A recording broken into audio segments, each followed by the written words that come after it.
Hello, everybody. Welcome to episode 73 of the Titanforge podcast. My name is Ratnos, joined by my friends Tettles and Trell.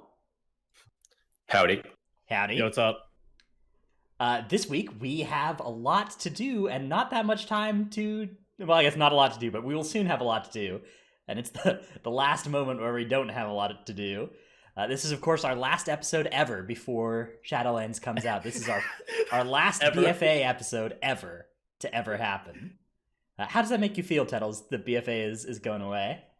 You know what? All right, so like in all honesty, I'm glad that the expansion is going away, but the expansion has done a lot for me personally in terms of content creation and streaming and MDI and all that other shit. So I'm actually pretty happy with the expansion, but like to play it, I'm kind of glad it's gone.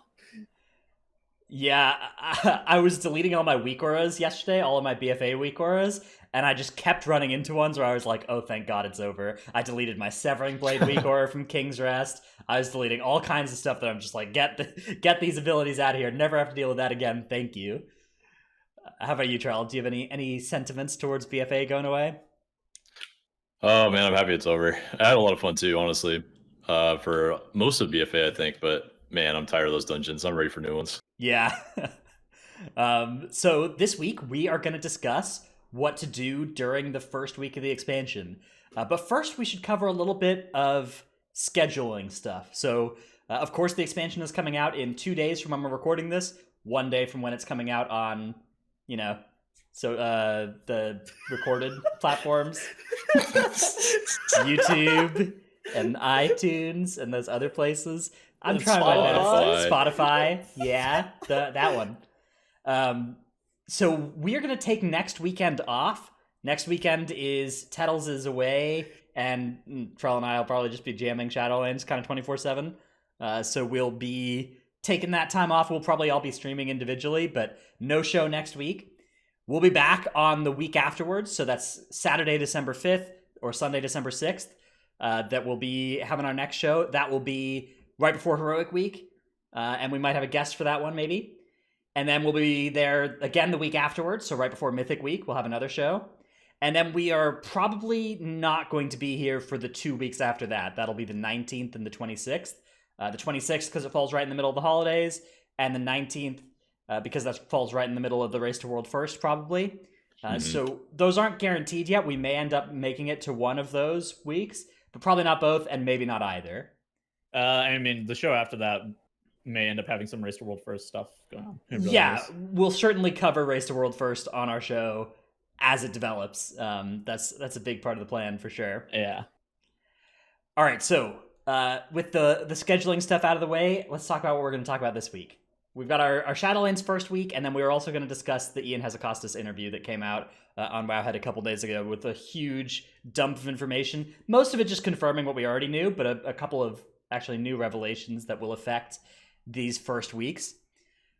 Before we go too much into prep, though, I want to show everybody this spreadsheet that you may not have seen this one, and if you haven't, it is a really, really strong resource for looking through. If you're somebody who's interested in making sure that you haven't forgotten anything, if that's the kind of thing that keeps you up at night, is a worry that you've missed one thing that you're supposed to do, this spreadsheet has a tremendous amount of information for both like preparation that you can do now, and also just like what you're supposed to do in all these different places, what the different mechanics are in the different areas. Some of this information is changing still 2 days before the expansion comes out, so those things can sometimes be a little bit outdated here. Stuff like the gun shoes nerf in the Maw isn't accounted for in here yet, and the changing renown dates. Yeah.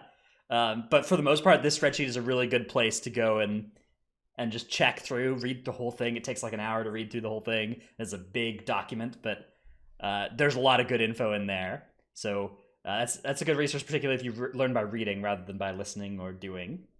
But we're not going to cover everything that's on that spreadsheet today. I think there's a lot of extraneous shit that you actually don't need to do. Basically, what we're going to be doing is talking about the stuff that like you should be doing on like a weekly cooldown. Yes. So the Shadowlands is not an expansion like BFA or Legion where there is reward for doing it all, right? Like there is some cosmetic benefits and stuff, but there's really no actual need to do everything. So one example of this is the World Quest swoop. You may remember in BFA in particular, the top end raiders were all doing all of their world quests every day because it rewarded them with reputation and with extra AP. And then grinding islands intermittently. Yeah, so they would do a 1 hour world quest swoop at the start of their day, and then they would jam islands for 13 hours a day, and that was the like pre-raid, lifestyle for world first competitors. That's not what Shadowlands is incentivizing. There's no need in Shadowlands to do world quests that aren't in the emissary that you're trying to do. The emissaries are still worth doing. The calling is what they're actually called now. Yeah, I'm sorry. I'm gonna call them emissaries. It's gonna be hard not to call them emissaries. Yeah. But besides those ones, and besides ones that actually have a good reward tied to them, the only ones you might want to do are like if there's a rep that gates a legendary you want, you might want to do those world quests as well. Otherwise, there's no reward for going and doing a random world quest in Maldraxxus. That's a big deal. If you're behind on renown, it can be worth to go out and go and farm some renown. So basically, if you swap covenants, or if you're just leveling or playing a character that is behind on renown, it can be worth to go out and farm some of that to try to catch up. Yes, if you do fall behind on renown, there is a lot of this extra stuff becomes actually useful. But basically, all of the end game systems in Shadowlands, instead of functioning like AP did, where there's kind of a, there's weekly squish to it, but you still want to be earning as much per week as possible. In Shadowlands, they all function like the Cloak did in 8.3, where there's a cap, and then you hit that cap, and then the cap slowly moves up each week. And, you're doing, if you do 10% as much of the maximum, you'll keep up with the cap, right? And there's no big reason to do more than that, except if you're behind the cap for some reason.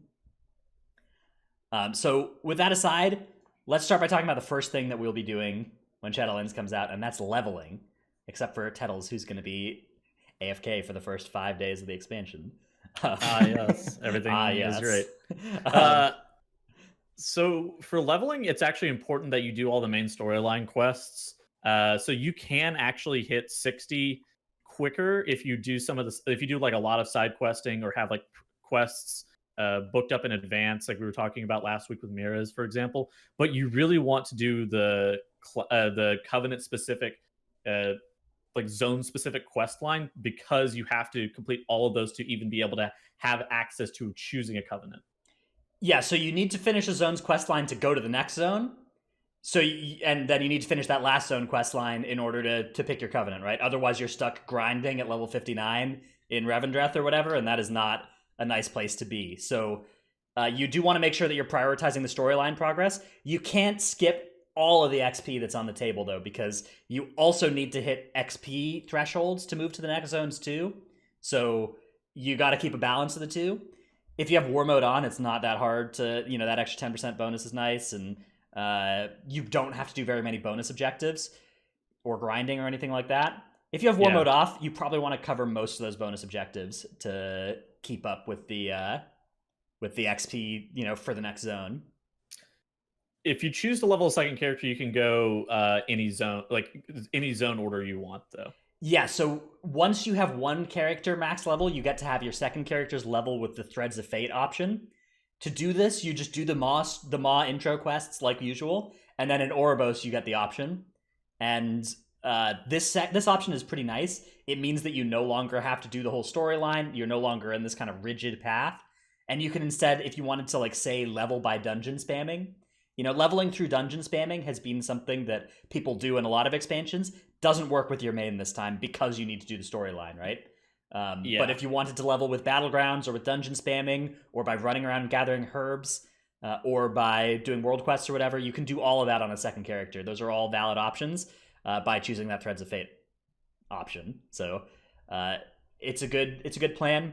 My personal strategy is my first guy, I'm going to level in a guild group with War Mode on as fast as possible. Try and just, hit max level, get there quick, get ahead of the pack, stay ahead of the pack. Mm-hmm. And then my second through however many characters I decided to level on week 1, probably just Threads of Fate, War Mode off, world quests, chill. Nowhere near as much rush on those. You probably definitely want to do War Mode off, right? Because people at max level will be running around with War Mode on, just whopping your ass. Now, I CBA. War mode on is something I'm only doing for the first character, and then once I hit level 60, war mode is turned off for the entire expansion for me. Oh yeah. There's Oh, yeah. there's no need for that thing to be on in this place. Unlike in BFA. In BFA, there was incentive to have war mode on for more AP and stuff, and absolutely nothing close to that in Shadowlands. So feel free to turn that thing off as soon as you don't need the XP bonus anymore. So, there's a lot of different stuff that you can do when you're leveling, but for the most part, it's pretty on rails. It's pretty much just do the quests and follow the zones. Have a good time doing that. The zones are really good. They're really good questing zones, so enjoy them. Hopefully, all the bugs that were still around a couple weeks ago in the questing experience are gone by now. We'll see. I haven't quested in a hot minute, so I hope that they're gone since I've quested last. Then you hit max level, and that is where there's kind of I imagine a lot of players are going to be like, what actually am I supposed to do now? Because there is no kind of like AP bar to just fill over and over again, and keep that leveling experience going. So the main thing you do once you hit 60 is when you're going to have to choose your covenant. So effectively, that means that you're going to have not much more information than you do right now about which covenants are good. Unless you're somebody who makes your decision based off of how good the story of the zone was, how much you connected with the characters, how good the abilities actually feel during those 1 or 2 hours of playing through the zone to use. Unless those are important factors in your decision, you may want to just make your covenant decisions for all your characters now. Now, maybe not right now, but maybe just before the expansion launches, because even up to right now, they're still changing these. For instance, God, I love rewriting the Wowhead guide days before launch. Hell yeah! Yesterday, Guardian looked like it would be Kyrian or Necrolord, and now it looks like it's a solid Night Fae, right? Yeah, probably on launch. Yeah, and they like totally redesigned one of the Demon Hunter active abilities yesterday, I think. Yeah. For a covenant. Yeah. The Necrolord ability has gotten reworked for both DH and DK in the past couple days. So there's still a lot of moving parts. I understand Blizzard's kind of they have to make these final now, right? Like, because they don't want to be changing the permanent choices once the expansion comes out. So they did like major Azerite retuning like during Heroic Week and like the week before Heroic Week for BFA. I'm significantly happier that they're doing these changes now. As somebody who is actively maintaining a guide, having to rewrite the guide before the expansion launches is miserable, though. But I am glad that they're doing all these changes now. Yeah, I just hope that this does mean they won't need to do them during Heroic Week, because it is going to feel a lot worse to have to change a covenant than change an Azerite trait. Even though changing Azerite traits was miserable, nothing on the changing covenant's misery. Yeah. I worry that Moonkin's gonna get Night Fae nerfed again, even though it just got buffed. Yeah, dude, Moonkin is in such a tough spot because, like, Druid Night Fae ability might get nerfed off of what it does for Guardian, right? And then you're just sitting there on Moonkin and you picked it and you're just a friendly fire casualty or collateral damage casualty. Okay. Nah, Moonkin Night Fae is like 6% single target ahead of everything else. Whenever, like, before the change, it was at like even with other options. And it's like, oh, this is gonna get fucking nerfed during Heroic Week, and I picked the wrong covenant. Yeah, so this might not be a good example, but definitely there are specs where you could just feel like your spec is perfectly balanced, and then Blizzard shoots the other spec of your class, and you get shot as well. Just randomly caught. Yeah, I think a good thing to do is save your free swap for Heroic Week, because I think a lot of people are gonna have to use it then.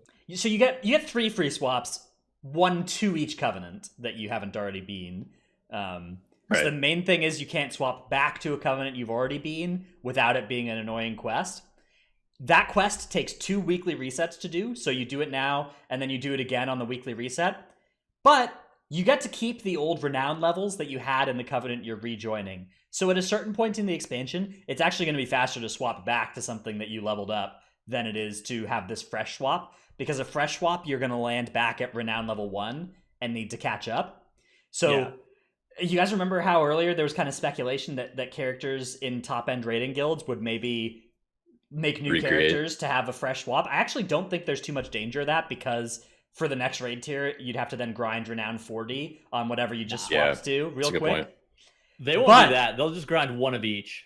Yeah, so what you could do, you could do 4 characters, or you could do a character that just swaps to Yeah, you each could. and grinds each to renown 40, and then like you're always only 1 weekly reset away from swapping to a renown 40 character on each covenant. I don't know. There's a lot of degenerate strategy that will be hugely dependent on how they tune all of these things, on what you might want to do with your covenants. But anyways, you just pick your covenant as the second thing once you hit max Yeah, level. Like, and then you immediately select covenant as soon as you hit max level. Mm-hmm. Then you get to go and do your covenant joining quests and, you know, get your sanctum up and running. So that's a couple hours. Go of through fun. the maw. Yeah, go through the maw and like get your sanctum up and running, get your soul binds, people unlocked. Soulbinds are an interesting choice where if you're concerned about Castle Nathria in particular, you don't want to just look at which covenant is going to sim best with all of its Soulbind tree unlocked. You instead actually want to look at which covenants have access to good early Soulbind trees. So there are some examples of this. For instance, the Night Fae Soulbind Dreamweaver gets you a second potency conduit on the first week of Mythic, it looks like.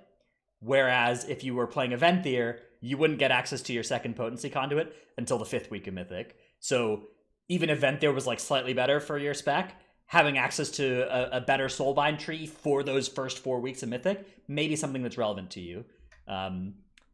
It's tough to narrow down exactly where this is because, of course, every week every Soulbind is going to unlock some more levels, and so it's really hard to optimize for this. But basically, just take a look at the Soulbind trees and see what's going on. Soulbinds are such a interesting system. Yeah. I mean, it's kind of like Legion artifact weapons, right? Where some did power spike earlier than others, right?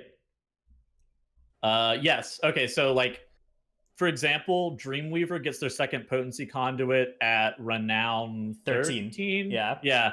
Gets their second potency at Renown 13, where Naya gets their second potency at round 25. So for a lot of specs, Dreamweaver is better between 13 and 25, but for most specs, Naya is better at the bottom because Grove Invigoration is OP, and at the top because Burrs is OP. So wow, yeah, that's a huge difference. But that's within Night Fae, right? Those are both Night Fae. Yes. Yeah. But so you're able to swap between them. I was just using those as a reference point because like. So that actually that strengthens Night Fae further, right? Because Night Fae has an early game, mid game, and late game good Soulbind choice, right? Whereas there are some covenants out there that don't, like Venthier does not really have anything that's going to be good for you in those first couple weeks, compared to say Dreamweaver. Yeah, that's going to be so hard to choose week to week based on, well, not only are the Soulbinds hard to choose based on renown levels, but also which legendary you should craft based on the loot you get on Heroic Week and Mythic Week. That's going to be a hard decision. Yeah, so let's talk a little bit about crafting those legendaries, because the best option if you're a min-maxer is not a fun one. It is to sit on your Soul Ash for as long as humanly possible and delay the decision. I recommend for most players to just build a legendary and have fun with it. I think that's going to be your best bet. Absolutely, yeah. But if you are interested in making the best possible decision for like Mythic Week, you want to stockpile up some Soul Ash and be flexible. My guild, we were talking about this in our officer meeting, and we were thinking about like when should people craft their legendaries. We're pretty sure that we can get through Heroic Week without crafting a legendary. Like we think that we can clear the whole entire Heroic raid without legendaries on all of our people. So we are literally going to wait for Heroic Week tuning to be able to craft our legendaries because we expect minimal changes come Mythic. My suggestion is kind of balancing these two goals. My suggestion is craft a rank 1 legendary that looks generically good for you early, and then save all your Soul Ash from there, and you can either upgrade that one, or if you want a different one instead, you're out 1,250 Soul Ash, not a big deal. But we're going to talk about this later, but with Ian talking about the changes to where you can only do layer 3 the first few weeks, you're not able to craft. You're only able to craft one legendary going to Heroic Week, and you won't be able to craft a second legendary until the second Mythic Week. Well, so there is a big problem with crafting the wrong legendary early, especially if it gets nerfed. So yeah, you get 305 soul ash, 610 soul ash per week for Torghast for those first 2 weeks. But there's this whole intro quest line that rewards 900 soul ash. You will get a sizable chunk in the first couple weeks as well. And it's kind of unclear, if there's some sources from stuff like the mission table, stuff like even callings that might have some extra soul ash available for you. But yeah, I mean, it's a tough spot. You're kind of caught between a rock and a hard place, because you're not only caring about if I craft a legendary that gets directly nerfed, but like, what if my spec gets nerfed and I want a legendary that's good for another spec? If you're a DPS class with multiple damage specs, or what if my like Covenant gets nerfed or my Soulbind gets nerfed and I want a legendary that synergizes with the other one? I think for most players, it's bad advice to hold your Soul Ash. I think if you are in a cutting edge guild, it is probably within your best interest to hold your Soul Ash, though. Yeah, so I think that a good balanced solution for this is to craft that rank 1 and don't craft the later ranks until you have to. Like, because the later ranks don't improve the power of the legendary. You still get that big power spike on your character. Tettles is talking about how you might not need this for Heroic Week, but like, this is going to take pulls off of heroic bosses if everybody in your raid has a 10% damage boost. And it's going to speed up their M0s. It's going to speed up everything that you do during those weeks. So there is quite a bit of value in getting a legendary power effect on your guys. But once committing an extra 750 soul ash or an extra 3,900 soul ash to go from rank 1 to rank 4 only upgrades your item by 45 item levels. It doesn't increase the power of that legendary proc. So there's serious diminishing returns there. My advice for kind of maybe not most people, but like people that are somewhat sensitive to nerfs and buffs is craft that rank 1 and then sit on it. That's what I would do.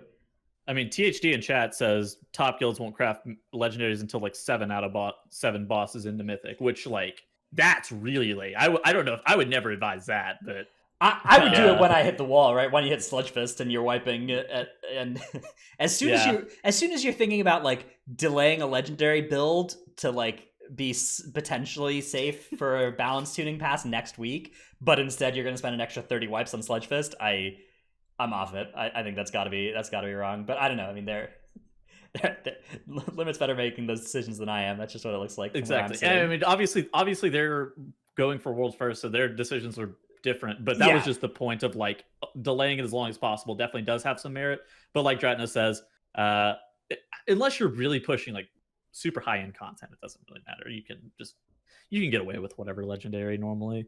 Mm-hmm. I am excited to see how late they can go without crafting legendaries, though. If they really need to for Sludge Fist, or if they do it on the Stone Legion or on the last boss.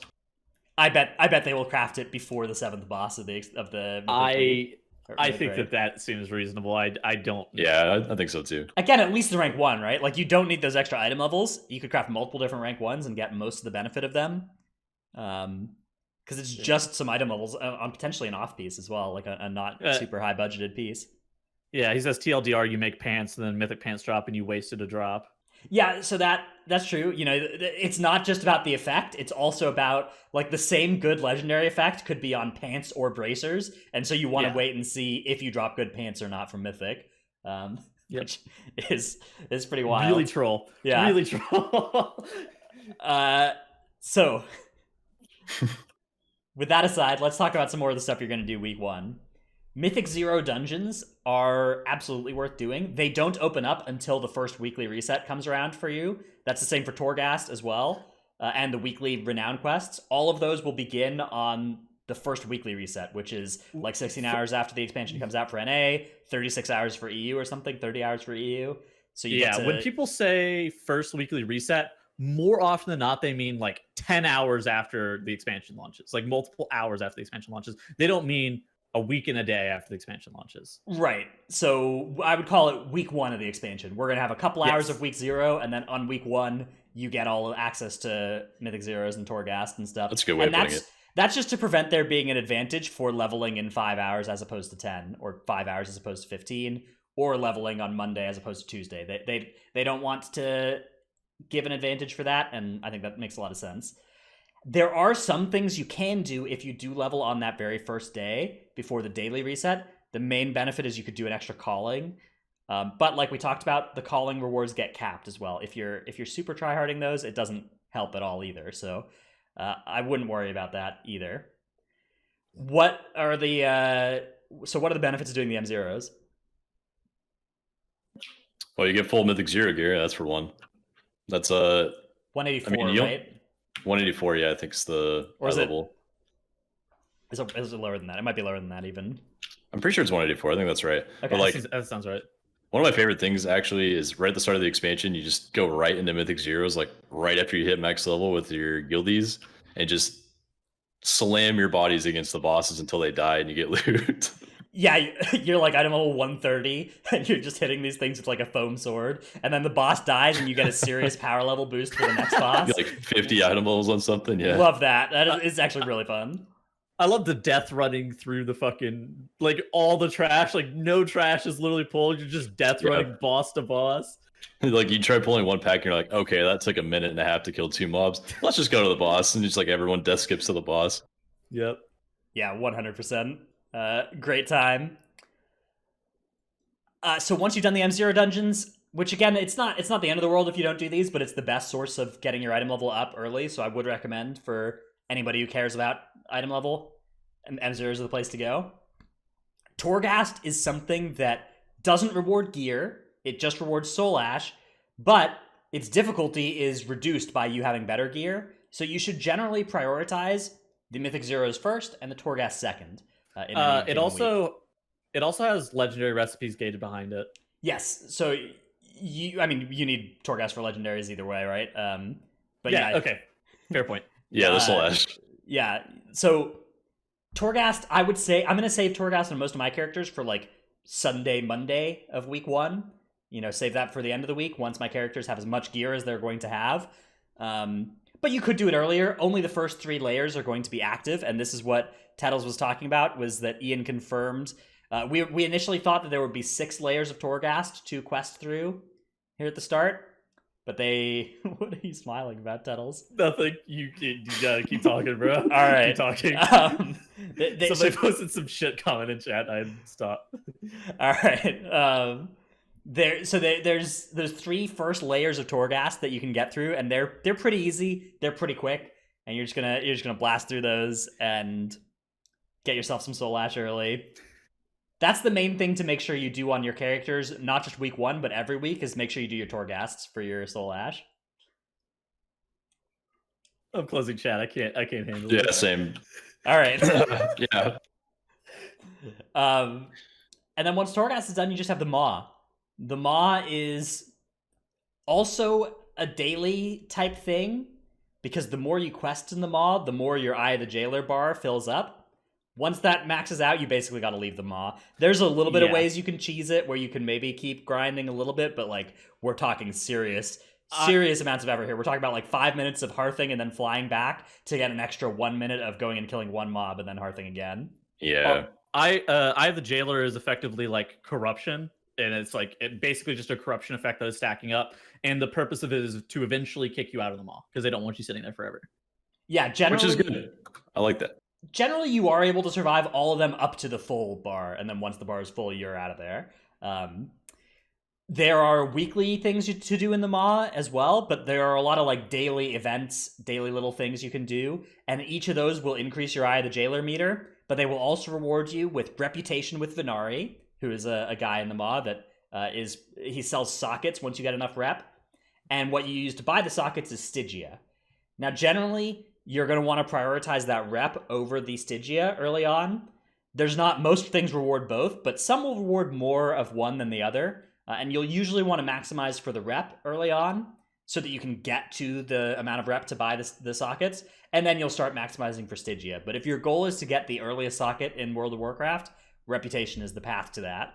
Not necessarily Stygia. Stygia can also be used to buff your Torghast run. Or not run, but your Torghast overall. You can make Torghast easier in several different ways with Stygia purchases. Hold off on those until you have all your sockets if you're a serious raider. Or Mythic Pluser, yeah. It's going to take a hot minute for you to be able to like actually farm up the ability to be able to socket stuff like well into prog. I think that socketing stuff early on is going to be a byproduct of probably like tiers in the future, unless they like change how you do it, because you have to grind through Venari rep, and then you have to grind Stygia to be able to purchase them. It does make me wonder what the next patch is going to be like. I wonder how far behind you're going to be if you haven't grinded out 10 socket items before the tier comes out to have in your bags. What if it's the same resource? Like, what if it's still Stygia, and what if it's still just Venari rep, and you just like socket every single item for the rest of the expansion because of the Stygia that you farmed up in Season 1? I mean, that is what the system is currently looking like, and I hope that they've considered that. I and we'll have don't an believe elegant that. solution. I do not believe that it will be like that. They'll probably do the same thing with like Residuum that they figured out with Season 2 to 3, I think, in BFA.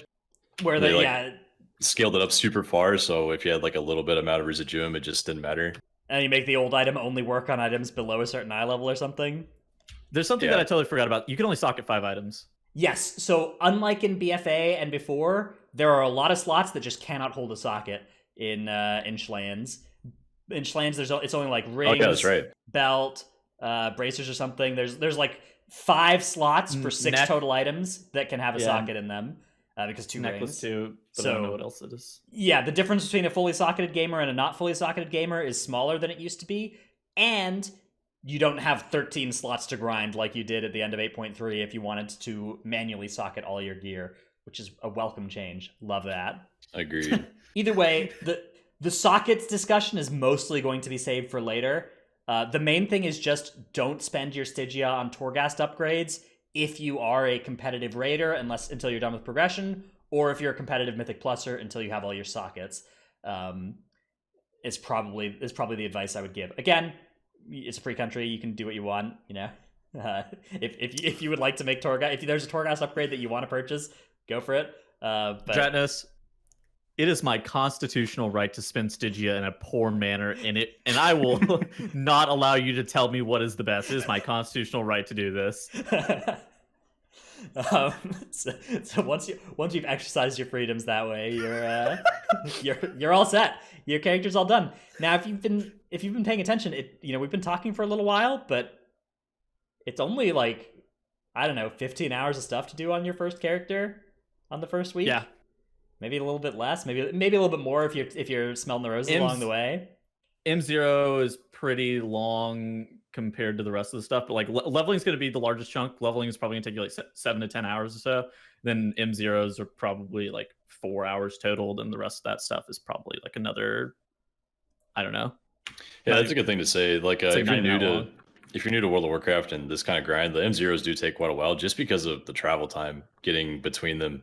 Like that adds like 10 minutes between dungeons. There's probably people in the group, they always get up and go do things while they're going. Someone goes off and tries to do a world quest to get ahead, and the others have to summon them, aka every boomkin I've ever played with. And then if you're new to the game, if you're newer to the game, you might wipe a bunch of those dungeons. Try to allocate a bunch of time, or like cut it into 2 sessions, like 4 dungeons one day and 4 dungeons another day. It's probably the way to go. I mean, if you're pugging those, that's a big benefit to getting there first, right? If you hit max level in 6 hours or whatever, 5 hours, the only other people who are max level are also fast levelers and are more likely to know what they're doing. So getting into those first Mythic Zero groups is maybe something that'll save you a lot of time in them. I mean, they're probably not pugging Mythic Zeros. That's true, though. But I mean, a lot of people will be pugging Mythic Zeros. A lot of people will be leveling fast on their own and then not have a group to play with. There are a lot of guilds where there's like 1 or 2 hardcore levelers in them, right? And those people aren't going to be able to group with their guildies for a couple days.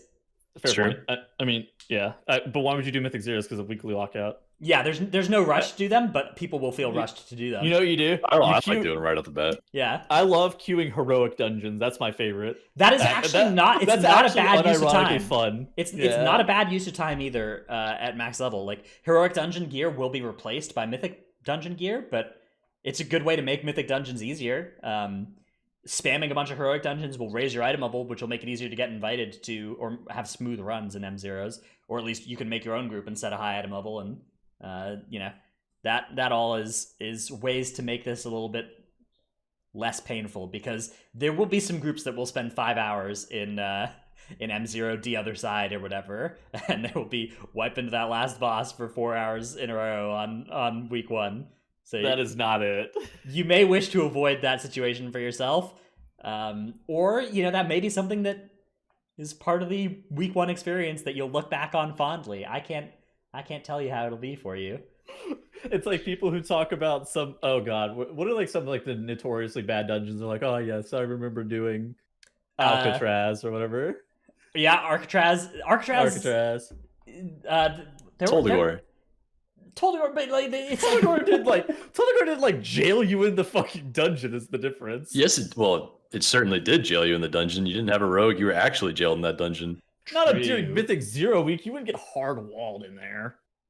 Yeah, it's true. I don't know. Yeah. It wasn't that bad. Was there some in Legion, like Alcatraz M0? I remember being kind of... Or sorry, not Alcatraz. Arcway? Alcatraz was the one we were just talking about from TBC.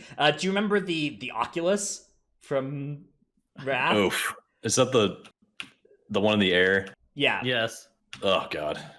A delightful dungeon.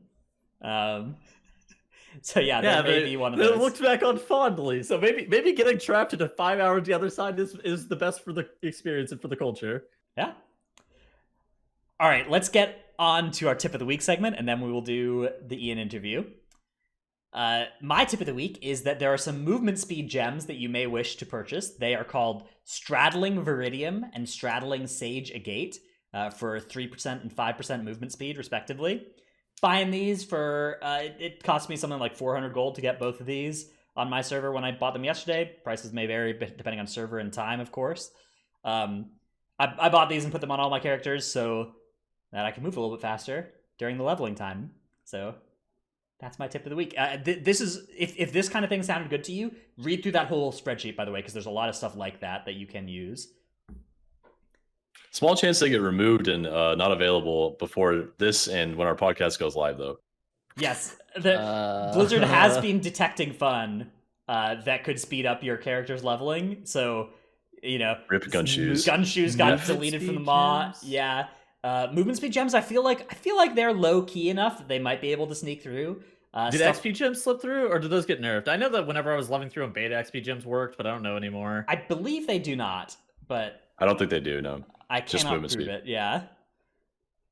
Oh, also, just like a quick tip before mine, the experience pots that you can get from the vendor for the honor-bound medals, you should use one right off the bat when you start, and then use a second one right before you hit level 51, so you can get another hour out of it. Yeah, because They're capped at level 50. You can't drink those at level 51, but they work at level 50. So definitely a good tip.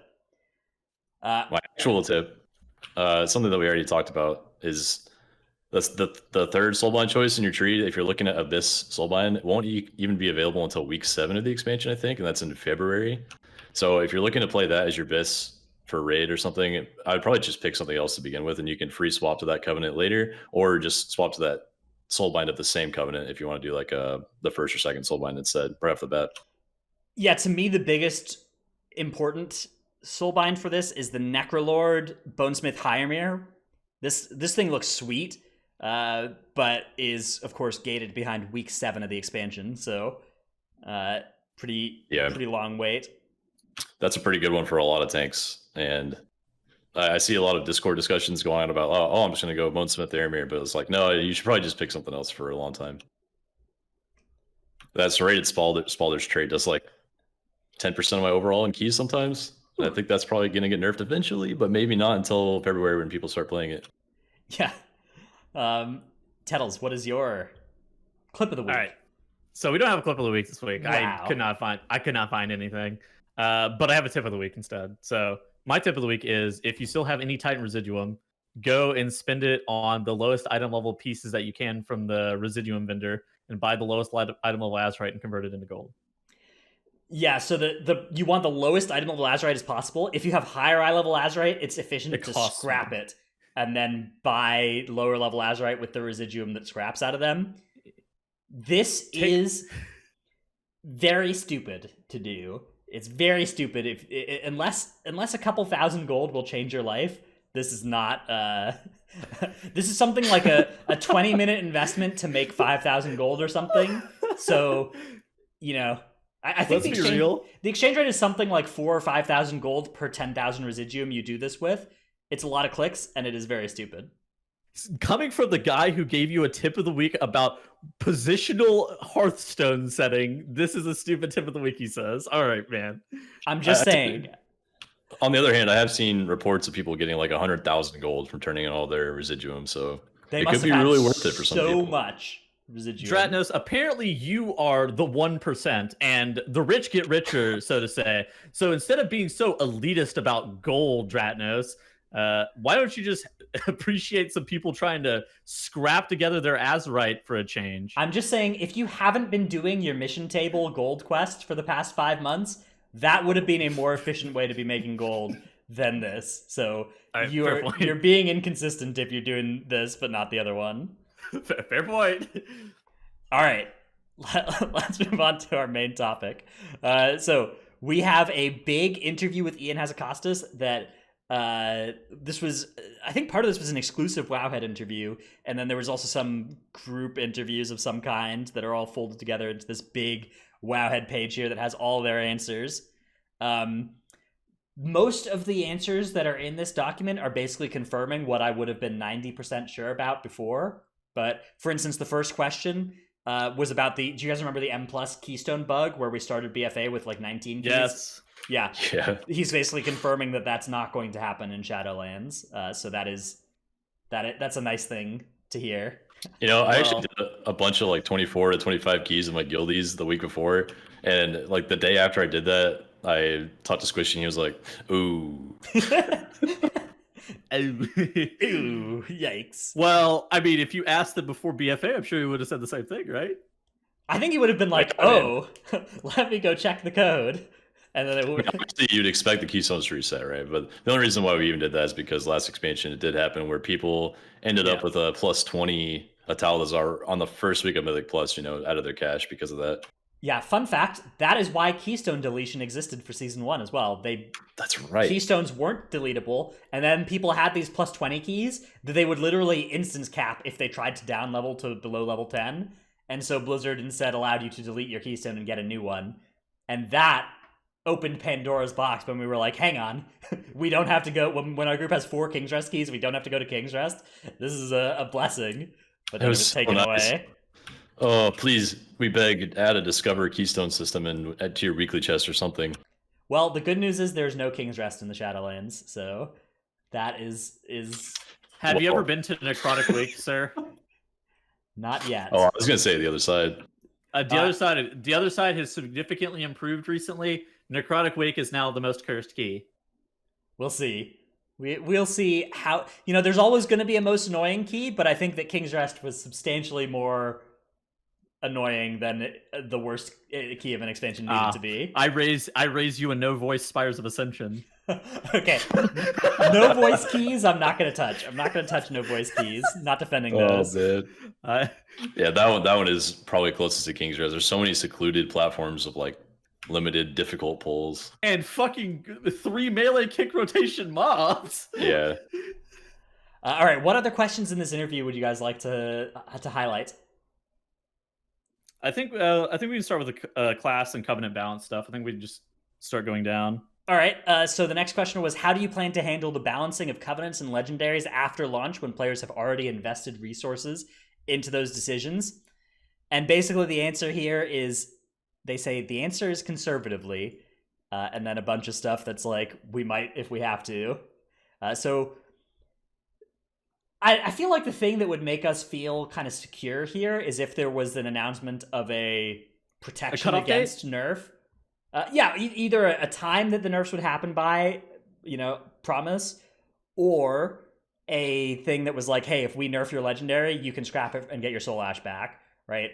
Like if either of those systems were announced, I would feel a lot better and a lot less, we were talking about saving your legendaries. I would feel a lot less incentivized to do that if there wasn't this kind of threat of nerf hanging over you. Again, like we were talking about, especially because you can get something nerfed for how another spec or another class with the same covenant as you is performing. That can cause your soulbind tree, which is fine for you, to get nerfed. So it's not like previous expansions where you have a pretty good idea when your character is like a little OP and might get nerfed. It could you could just be a victim of being a casualty of war, right?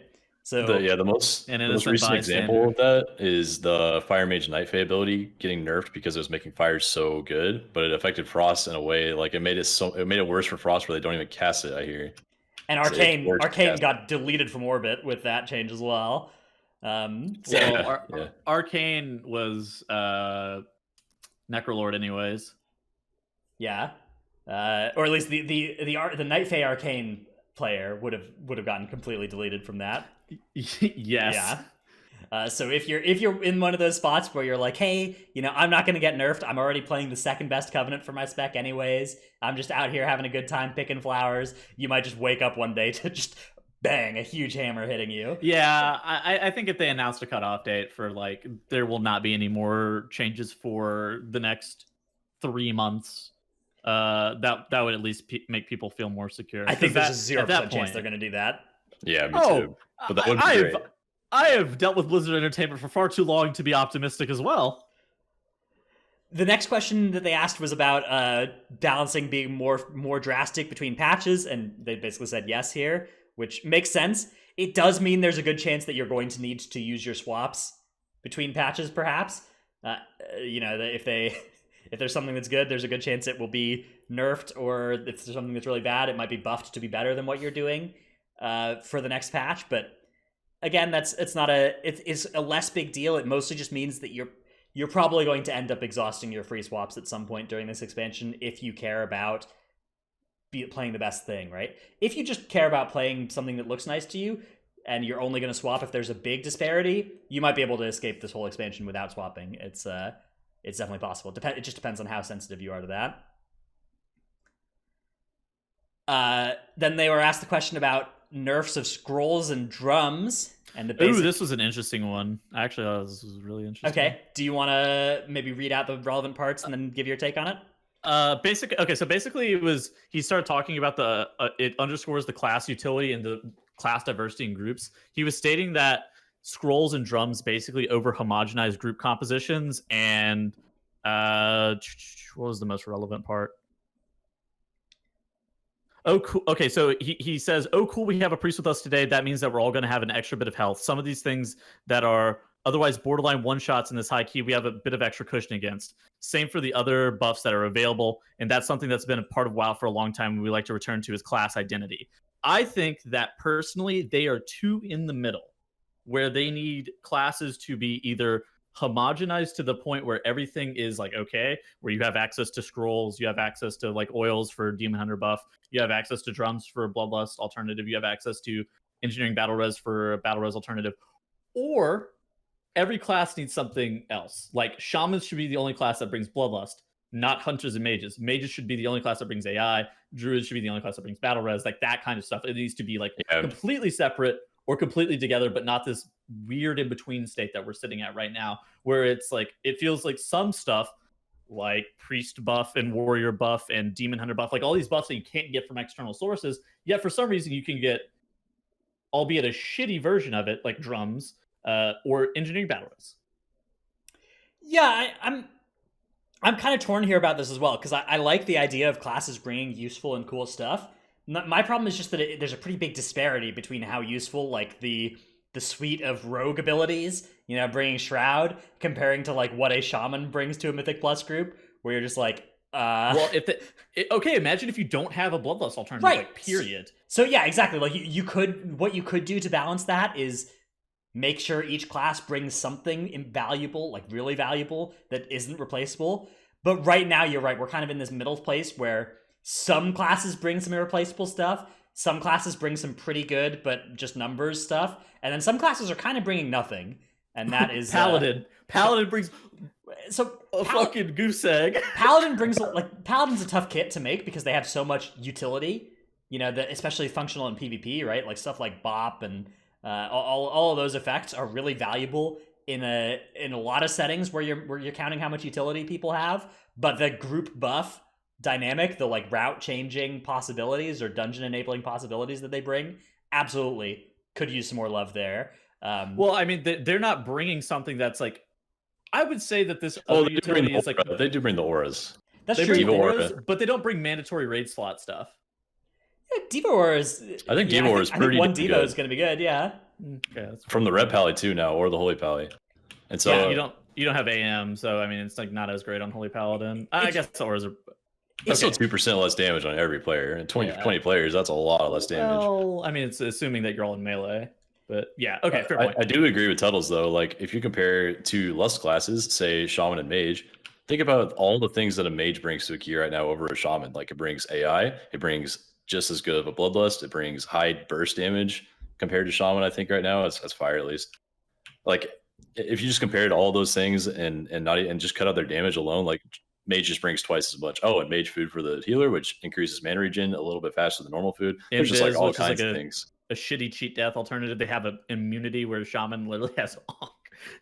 Ankh is sort of an immunity if you don't, if you're not too skeptical.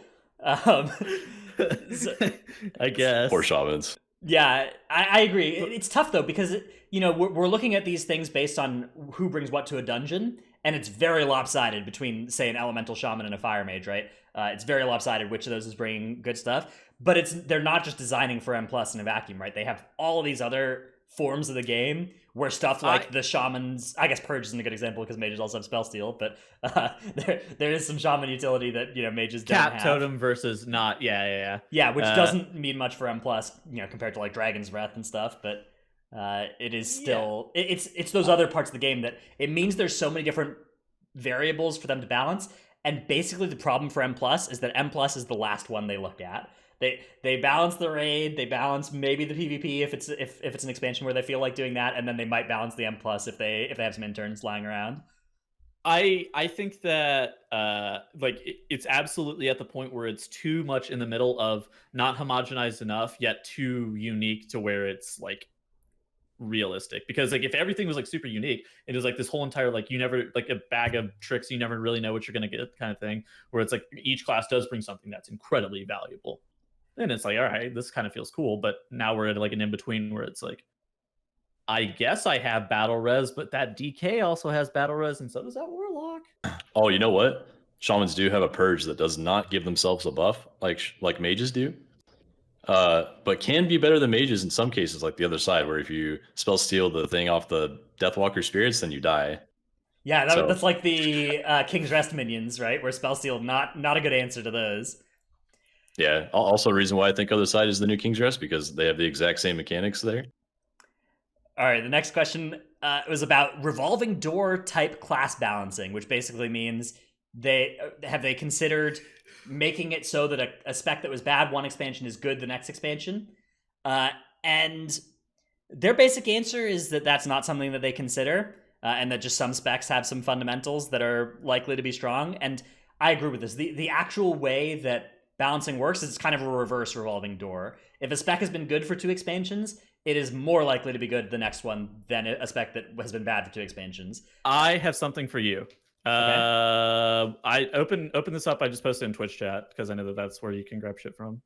All right, yeah. I was thinking of this as well. So let's just throw that right up on the screen. So he does say this, but then that was met with some major criticism where it's like, what the hell? This is proof that they don't use a revolving door, right? The Warlock has been in the door the whole time. There are some the gateway through the door, bro. There are some quibbles I have about this particular graph. Like this graph would tell you that Demon Hunter was bad during BFA, which I think is not like I wouldn't draw the conclusion that Demon Hunter was more than twice as bad as Rogue was during BFA, for instance, in Raid. So I think that it's worth spending some time thinking about what the actual metrics are here. But yes, I would not contest that like Warlock has been dominant in Raid for 2 expansions now, and there's no sign of that stopping. And like Paladin, Survival Hunter, Windwalker, Monk have been weak in Raid, and Paladin it's a little bit of a tough spot because Paladins actually have been involved in a lot of world first kills. Rep Paladins have, but certainly their like damage number positioning on meters has been low for several expansions in a row, and there's no sign of that necessarily stopping here either. So yeah, I mean, I think this is kind of proof that the fundamental abilities of some of these specs and the fundamental ways their abilities work don't change, and if those are well suited Yeah. to a raid environment, they continue to be. Going And I mean, forward. it's time spent above average too, which is like Yeah, so this is on Warcraft logs, like the statistics page, right? You just every time your class is in the top 50%, it gets a bump in this. chart, and right? he updated it every 2 weeks. He's updated. He's pulled every 2 weeks since I don't know, since WAD. So like the data is accurate over time, but it's not. It doesn't give a full picture of what exactly was happening at all the moments, right? Yeah, especially you know one of the things we're looking at here is like Warlock has 3 specs, right? Whereas Monk only has 1. And so like yes, that is part of the reason that Warlocks are strong, but also it means that's going to be kind of if you think about that afterwards as well, it sort of gets double factored into this type of analysis. Yeah, which I think it's a fair analysis. Like as a pure DPS, you should be like cautious, like actively willing to reroll to it. And you can look at Priest up here. Priest only has the 1, and it's still third place on this analysis. Dude, Priest has been good. Yeah, wow, that's actually pretty good for Priest. I was looking at all the pure DPS specs, and most of them are at the top. But yeah, Priest is up there. Yeah, so you know the tweeter here, Babylonius, says if it's not deliberate, it's surprisingly consistent for an accident. I believe it's not. It's neither deliberate nor an accident. I think it is just incidentally what happens when there's an ability like Demonic Gateway that is core to how Warlocks function, or there's the multi-dotting playstyle, which is core to how Affliction works, and those are just likely to be good in any given tier, regardless. I mean, this isn't even like valuing utility. This is pure damage. Numbers, right? If the good players are playing Warlocks, if every guild is bringing a couple Warlocks and Warlocks are good, they're pretty likely to show up high on these averages, right? Like survival is so low because no serious players are playing it. There are a lot of tiers where this survival's actual sim is pretty good, and it would be pretty high up if it wasn't. I mean, I have the fact that nobody was playing it. I have the actual Google Doc that he uses too. If you want to look at it, I don't know if you do or not. Okay, yeah. Let's take a look. The spec chart, yeah. I've seen this thing. I've looked through this whole thing as well, yeah.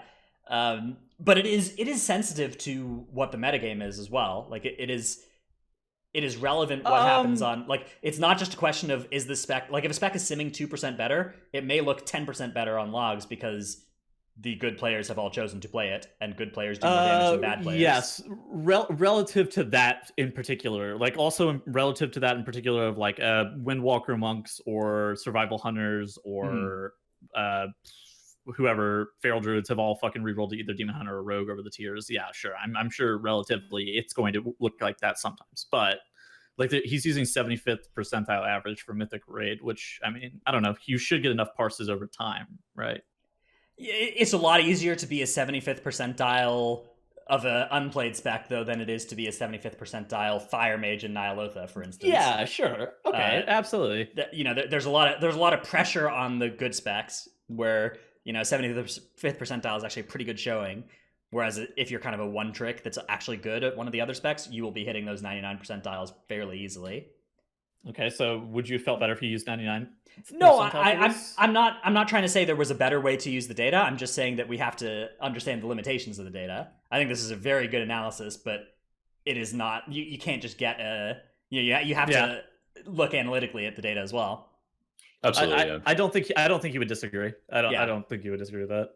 Either way, I do think that the point is well taken that there's a good chance that the specs that have been good on that chart will continue to be good. Stuff like Warlock, Shadow Priest, Mage, absolutely love the chances for them to be good most of the patches in Raid this expansion. Ret Paladin. It is worth noting that is an analysis that doesn't really look at M+, right? And M+ kind of has a different set of fundamentally strong specs that I would expect to see continue to be good. Yes, the Druids and the DKs and the rogues. Aha. Yes, those restorative druids, man. DKs. You talking about Unholy? I mean, DK is generally pretty strong. Yeah, at least one spec. There has been a good DK spec, except actually been most recently where there hasn't been one. But if you looked at like before these last couple seasons, there's always been a good DK spec. I mean, Frost was good in the Nyalotha season. It's fine, yeah. Yeah, I mean, I would say it was good, but like people didn't play it very much, I think is the deal. Yeah, from your perspective, every spec was good in Nyalotha. Shit. Leave me alone. All right, let's move on to the next sections of this interview.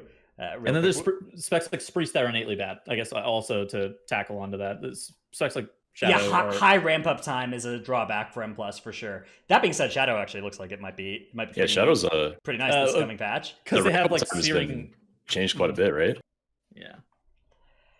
All right, the next questions were about covenant swapping, renown, and stuff, and basically all of this is confirming what we already expect. One kind of good answer was catching up on renown if you swap covenants. Is that by doing all the stuff you can get there in a couple days to be pretty close on renown, which is nice. That burden is going to increase as the expansion goes on, right? Because that ceiling is going to be getting higher. But yeah, that first free swap, if you're willing to then play for a couple days and do all your swoops and stuff, you should be able to catch up reasonably effectively. Other than that, not too much here that I think needs our discussion. One question was if there's going to be any catch-up for Soul Ash for legendaries, and the basic answer here is not really. There's sort of some things that are effectively catch-up measures, like the fact that you will be able to earn more Soul Ash per week later in the expansion. If you join the expansion later, you won't have these first kind of slow weeks ahead of you, but there's not really any direct catch-up for legendaries. It doesn't really matter. The legendaries are only a couple weeks to craft anyways. I think I'm actually okay with this because, like you said, they're only a few weeks to craft. How many legendaries do you really need? And there's a great point here that is being made. Catch up in the sense of more options isn't the same as being strictly behind someone's item level or artifact power or say their cloak level in the past. So, cloak level catch up was something that I, particularly the +3 Malefic Core bonuses, those being gated for returning players and for newcomers, I felt was egregiously bad because you were forever months behind these other guys, or not forever, but it felt like forever.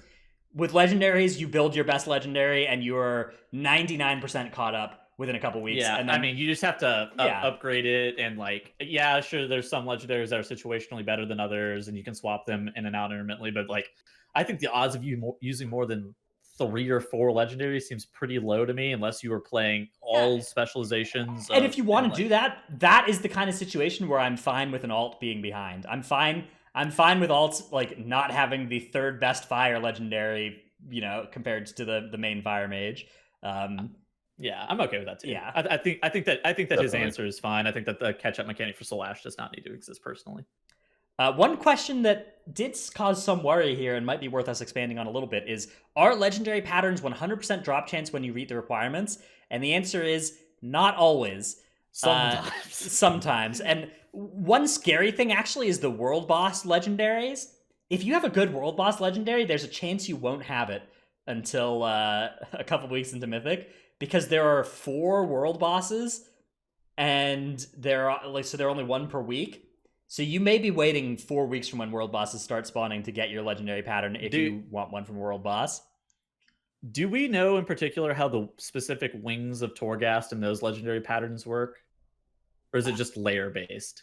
I don't know for sure, but I expect that if you have Abyss legendary from Torghast, you should be able to have it by Mythic Week. I hope. Yeah, if that's not the case, I don't know. I'm not sure. It's check your spec and see where your good legendaries come from, and maybe have a plan to build something else on Mythic Week if you can't get your Abyss one yet. So from what I've seen, it's just been layer based, but I worry that it could be potentially also if it's based on which tile set it is, that's worse. Yeah, because those rotate every 2 weeks, and it's I don't remember how many tile sets there are. I'm just oh no, dude. Ian actually just tweeted a couple of minutes ago. This is a side thing, but I put in chat, they are going to fix the draw to 10 lands XP pots, so we can't use those leveling either. What? I bought those. I bought so many draft 10 lands yesterday. I did too. I sent them to all my characters. Oh, okay. All right. Well, I'm changing the item and choose. I have a preparation spreadsheet for this expansion with all my characters, and I had this line that was nice and finished that was bought draft of 10 lands, and now I'm gonna have to change it to deleted draft of 10 lands to clear out my bag space, and it's an empty row again. I have more prep to do.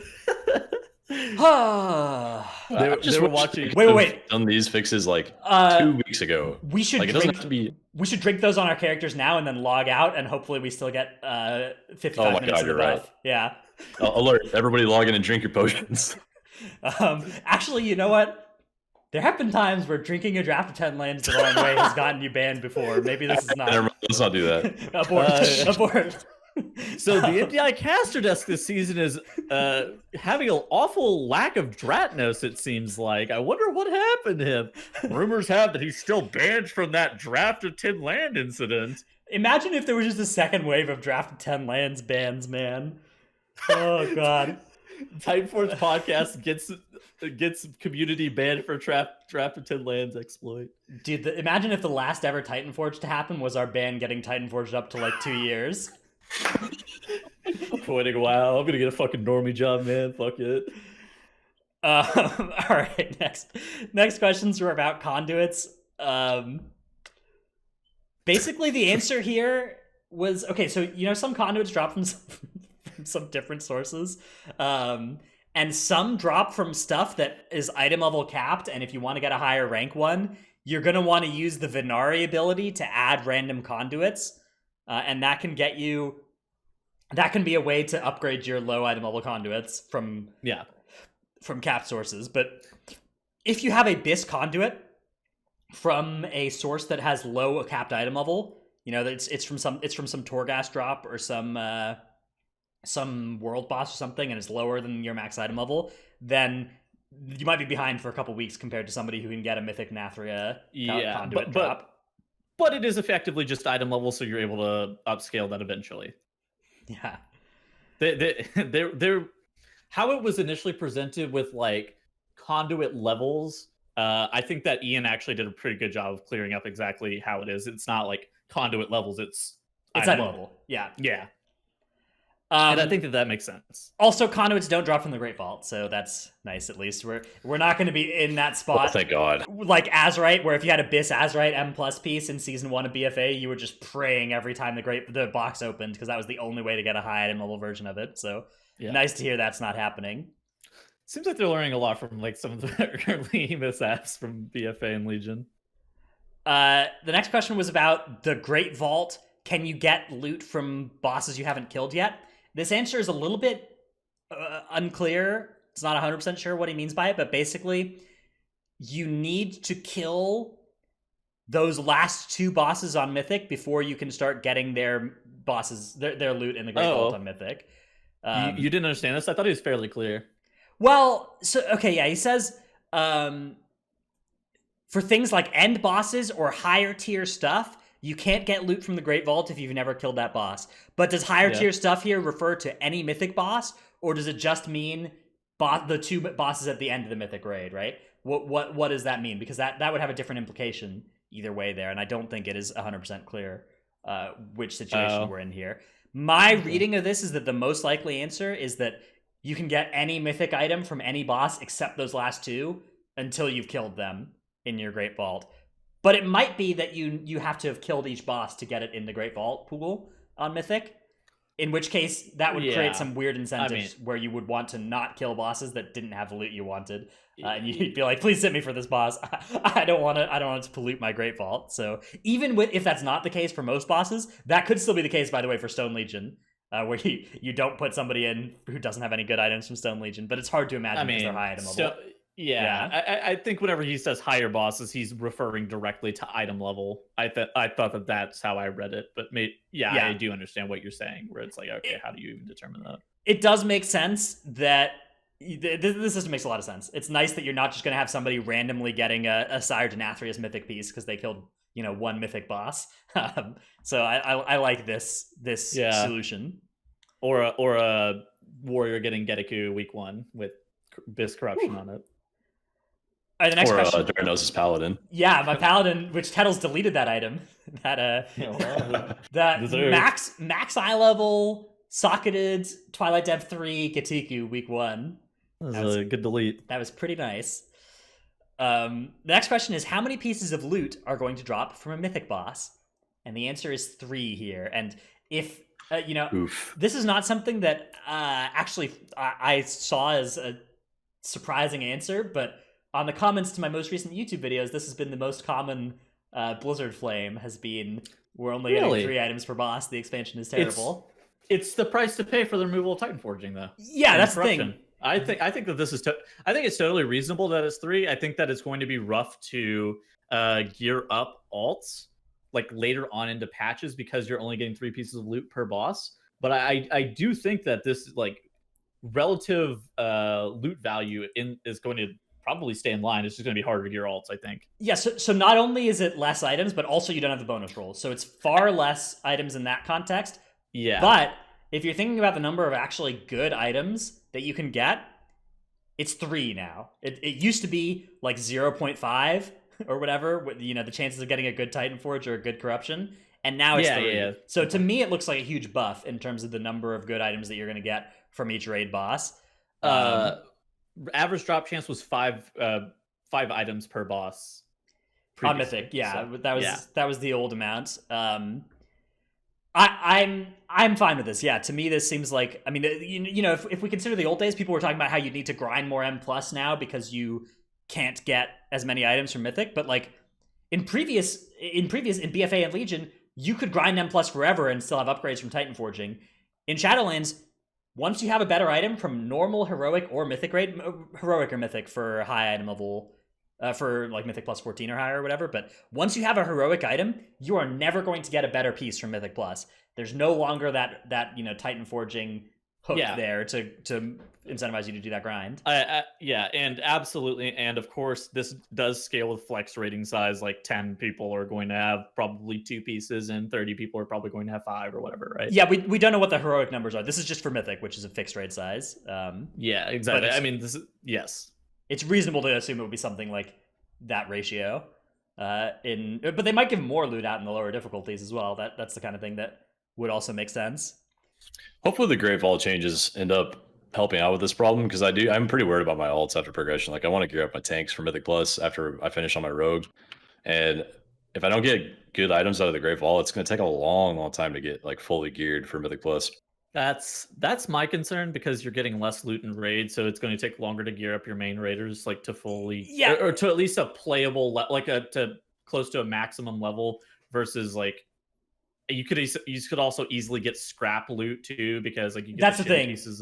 There's no longer these kind of like bad items that can get traded to alts very easily starting on the 2nd week of Mythic, right? Because in Nihilotha, once you know there would be all these non-Titanforge or non-corrupted items that like, if they drop, nobody would want them, and alts could snap them up.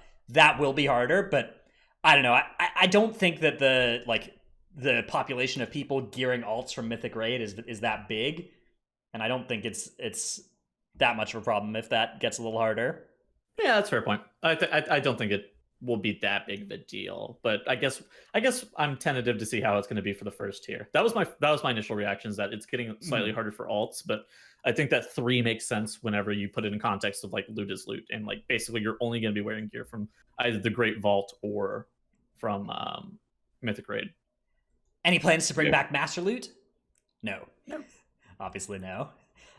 This is going to be a question that they keep asking for the next 10 years, and the answer is going to be just no every time, and everybody's just always going to be like, oh, bring back Master Loot. It's not happening. Squishy's gonna write that down as interview questions for the next fucking 100 years. Yep. Little discussion about armor stacking and funneling. I don't want to spend too much time on that. And then basically the answer is they don't see it as an issue, that they would always do some other bullshit. Yeah, exactly. It's not something that affects very many players at all. Yeah. Are tier sets still planned for later in the expansion? Oh yes. Love the sound of this. This is a Pogger champ. Love tier sets coming back. Everyone, including myself, that I ever talk to likes tier sets. Like tier sets are just exciting to obtain. They're fun to like change your playstyle slightly. I'm glad to see it coming back. They will further increase the gap between like a mythic raid geared character and a not, and mythic alts. You know, getting a full tier set. That's going to be the kind of thing that will further make that harder. So the player that's trying to do world first keys and not mythic raid competitively might be an endangered species once this comes out, even already, but you know, a very small population again. Call JB, he's crying. Any plans to nerf bolster and necrotic? Nope. Rip. Feels bad, man. Yeah. Ooh.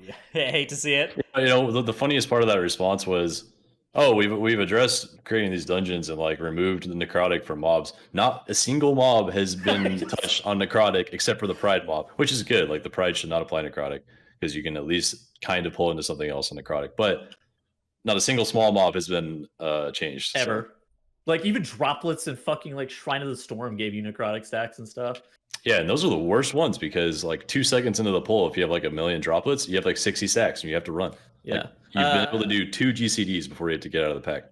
Dude, I don't know if they have actually played Necrotic Wake or not, but then like doubling down and saying my no, we're not God. changing bolstering just boggles my mind. Because you sit there and you just think about the first half of Necrotic Wake and you're like, all right, so there's these gatekeepers and they have like, let's just say 150 percent HP. Then there are these like big dudes that put a shield on themselves and they have 100% HP. And then there are these like small mobs that like patrol around the whole fucking area and they have like 75% HP. And you're like, okay, dude.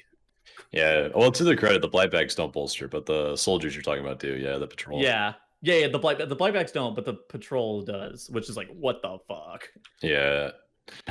They have done a lot of work on making some small mobs not bolster already. That is good to see that's already the case. Like, it took probably the entire season 1 of BFA for them to touch a lot of small mobs on bolstering. And they never got to Minions Azul. That was the whole expansion. They never got to them. Or the attendant guys in Shrine, the little guys. Yeah. Initiates. Mm-hmm. Yeah. I mean, I don't know, man. Like the fact that they're not really willing and or looking at bolstering and necrotic actually kind of shocks me. I will say I'm a bit surprised that they don't see those as issues, but yet they saw. I'm surprised too. They saw bursting as a problem and they fucking made it dispellable. And it's just like, bursting owns you in a +7 key if you're if you're in a pug group. Bolstering also kind of owns you in that context, but it's you okay. I just think that if you body pull a trash pack, you shouldn't be punished for the next. I don't know. You got the wipe basically. Yeah, I actually don't. I don't mind that too much. I just don't like how much it restricts your options that week. And I'm a stupid range DPS and body pull trash packs occasionally, man. It's I don't mind you getting punished for that. I think that's deserved.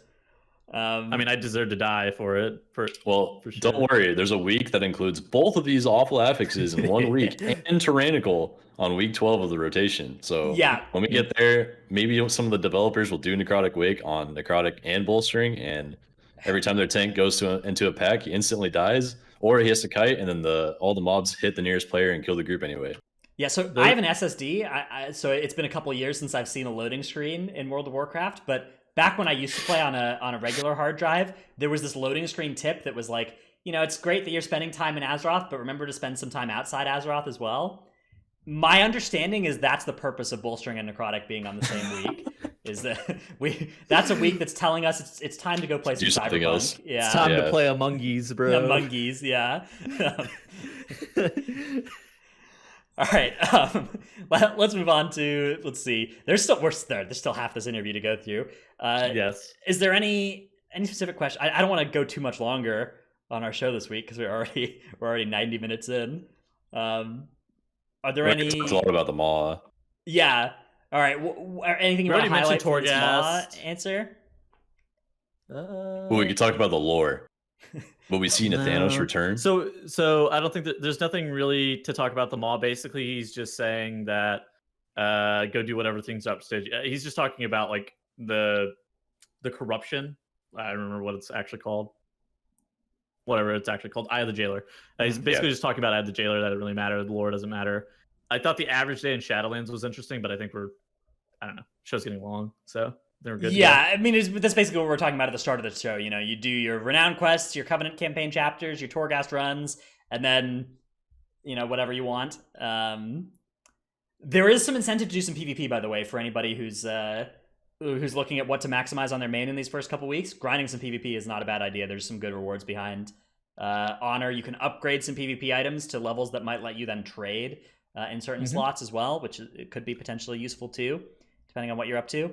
And then there's some questions about actually this is the end of the interview. Nice. Then there's a question about just the experience of working from home and creating it, which if you want to go read that's in the Wowhead interview. Yeah, I'll link in a chat. Mm-hmm. There you go. That's the Ian interview though. Let's get to some Q&A segment. First, we can do our reading out of the patrons. Tettles, have you ever done a patron reading out? I know Trell's done it a couple times. Have you, Tettles? Yes, I've done it a couple times. Okay, all right. Would you like to do it again this time? No, but I'll do it anyways. Dratnos schemazing me into doing this. All right. So first and foremost, we have giving PI to Mordia, not Anna of US Proudmoore. Okay, never mind. That comma confused me. So ignore that weird ass pause. I was very confused with the names here. All right. Okay, giving PI to Mordia, not Anna of US Proudmoore. Yes, that makes sense. Yes, I'm a Boomkin. Blizzard. Oh my god, buff our damage, please. Moonkins are still garbage. Kill me. I've been nerfed enough. We have King of Skills, Zuku, Ja. I wish I was Janus's Dino Pillow, Chrome, Trekkie, the Martian, Regulus, Never Nude, and Chewy. That's one person, by the way, who named themselves that. Delete DH. Can your name for this week show be this exact quote? Gopher. Stuck in the busy season during expansion launch. Feels bad, man. Feels bad, man. And then we have King of Skills, Zuku, Ja. I wish I was Dratnos's Dino Pillow, Chromed, Trekkie, the Marsh Hare, Regulus, Never Nude, Chewy, Titanforge, aka Trump insisted there's additional numerous frauds over recounting the general election. Lufer, Ursoc Reborn, Zivex, Tettles, can my name for the show be this exact quote? Banned from the e-girl bathwater stream. Sonara, Daz Boot, better majorly than Tal. Brought to you by Dratnos the Excel Wizard, Brad Ceratops, Gino the Boomer, Necrius. Will Blizzard ever care about balance, class, identity, and agency? Shadow Priest can pump if you chain pull, just give them a chance. Nevik, Sinmora, Eevee, Frosty K, New Meta, Stevenson, an unnamed benefactor. Take Light of the Protector and Frenzy Region off the GCD. Wobonesy, no verse, no trick. I scheduled the Tettles Flame. Sir Maticus, aka Grumpy Druid of E-Girl Bathwater. Dymat, Syncope, Gamerdad in Training. 18, Supra. Hanny is going to pump in Shadowlands. Nyx, Xylic, My Brother Needs to Play More and Stop Being a Noob. Flick from Ascendance, Gallic, Brusif, Chewy. Dratnos Routes Abyss. Are those coming back in Shadowlands? Oh, yeah. Okay, Dratnos Routes Abyss. Vesuvius can't pick a main and it's getting too late to be so indecisive. Reroll Balance Druid. Ralph, 2449. And then the opposite of a push week is BDSM plus, which I definitely agree. Bolstering Necrotic is BDSM plus. Oh, true. All right. All right. Big shout out to the patrons. Patrons are getting wild. I read people's name twice because somebody changed their name to that segment. Well, because that segment has kind of been unchanged for so long. Those like 5 names in a row are people that just don't screw around with their names every week. And so I've gotten pretty good at reading it quickly every time, not having to do any reading comprehension. Anyways, let's move on to Q&A. Our first question comes from Fever Dreams in Discord, who asks, how much renown can you get in the first week? I've seen numbers ranging from 3 to 7 renown rank. And what renown should you have going into Castle Nathria? Tettles, do you know the answer to this one? Oh, gosh. But I have been told the answer to this recently. Yeah. So it looks like the amount is renown rank 4 on the first week, and then 3 every week afterwards, pretty much. With a couple of weeks where you can get 4 instead. And basically the way this works is that there's the 2 weekly quests and the what's the other source for this? There's 2 weekly quests. The Torghast, right? And then there's the 2 weekly quests, the Trial of Ascension. So the campaign, right? Okay, yeah. So it's the 2 parts of the campaign. Okay, yeah. So basically, most weeks you're going to get a Covenant campaign quest as well, because you'll hit a renown level that gets you one of those, and so that'll get you extra renown. And some weeks you might get 2 of those, or some weeks, like the first week, you're also joining your Covenant and doing your intro quests. And so on some weeks you're going to get 4, but on most weeks you're going to get 3, roughly. And then on some weeks later in the expansion you're going to get 2. I posted a link in chat as well, so you can pull it up as well if you want. For the record, this is unconfirmed. There are chances that this will change, and that this is what it looks like right now, to the best of like the Wowhead guys' knowledge, Squishy's knowledge, in fact, and that is Sangs too. Yeah, so this is what I would put my money on, but I would not describe this as a 100% chance that these are the numbers. And there's also been people who believe that you were going to get Renown 6, but that's largely believed to be because of the catch-up mechanics with how the Renown system is functioning currently on the beta environment, and it's believed that it's in fact going to be 4. You're going to be able to get 4. Right, because on beta the catch up is in place because beta's been running Yes. for several weeks now. But what we think that when it comes out on live, it will be 4. On the first week, again, not 100% sure, but like if you check the big spreadsheet I showed, that one has different numbers because of those catch up mechanics being kind of factored in, which we expect will not function that way. So yeah, it's largely believed that it's going to be 4. So. And that means that for Heroic Week, it'll be Renown 10, and for Mythic Week, it'll be Renown 14. Notably, Renown 13 is what you need to get that second potency conduit if you're Night Fae. And it's, I think, Renown it's somewhere on week 6 or 7 that you'd get it for Kyrian or Necrolord. And I think you're looking at week 9 or 10 if you're a Venthyr to get your second potency conduit. So if that's something that's important for you, those are important numbers, and you can kind of double check once we actually know what it looks like in the first week. Yep. Next question is from Foden in Discord, who asks, how important is it looking to need all 4 covenants in your group, and which specs are going to be more flexible when it comes to not having just 5 Kyrians? The context for this is that most tanks look like Kyrian's going to be pretty good for them, so there's a good chance you're going to have a Kyrian in that slot. And Kyrian's looking pretty sweet for a lot of DPS specs as well. It looks like something on the order of 40 or 50% of players I expect are going to end up being Kyrian, which is a plurality.